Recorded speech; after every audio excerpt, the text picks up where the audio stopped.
And welcome back to a brand new episode with Sam Larson Studio, and today we're going to be talking about something very important.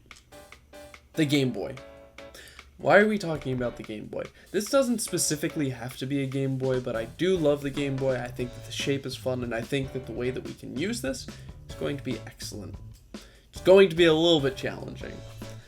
Back in the day, Disney animators used to do this thing called the Flour Sack Challenge, where they would take this bag of flour, and they would try to give life to it. They would try to convey emotion. How do you convey emotion, and how do you convey movement through a sack of flour? We're going to do something similar with the aforementioned Game Boy. So first off, we gotta remember the basic shapes of the Game Boy. This is a rectangle. It's got a square in it. We've got two circles. We've got a nice cross here, two lines underneath. That's pretty simple. We can break this down into the main shape as being the rectangle, alright? So bear with me through this. As we take this, we're going to add the line of action to it, alright? So maybe we can convey some kind of running motion by throwing in this line of action and having it so the Game Boy is distorted.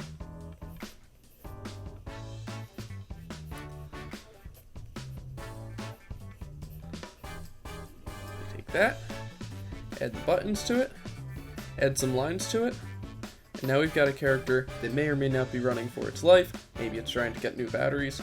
You could even add some eyes to the screen if you want to in this case. Remember, this is cartooning. Have fun with it. See what you can do with it. But what if we can't use a face? What if we want to convey another emotion? What if we want to convey that this is a startled Game Boy? We use a nice amount of stretch to it. We have it so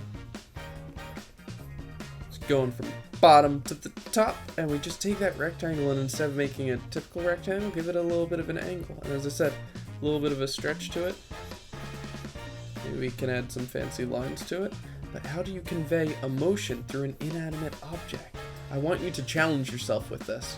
You can push yourself using an organic object or an inorganic object. Now, I said that very confusing, but believe me, I meant to say opposite things. So we might also try doing something where the Game Boy is sleeping. A little bit of a C curve here. Remember from the earlier lessons? Take that, and we're going to have the Game Boy folded over itself. And remember, we're using the rectangle as the base shape to this, and in this case, we're just warping it along that C curve. So now we've got a nice and sleepy rectangle.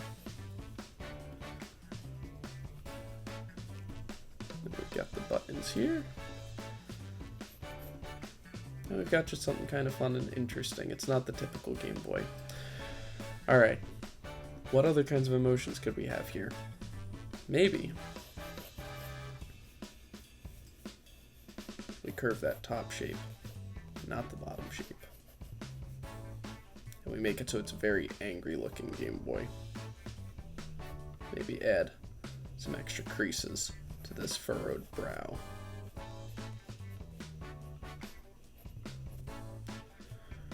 You can see there are some ways that you can have fun with this. Is there an inanimate object that you can take from your house and add some kind of life to it? Can you add an emotion to it? I want you to challenge yourself with this and see what you can do. At another point in time, we're going to be going over emotions, and we're going to be practicing those because drawing them is extremely important. Thank you so much for watching, and I will see you in the next episode.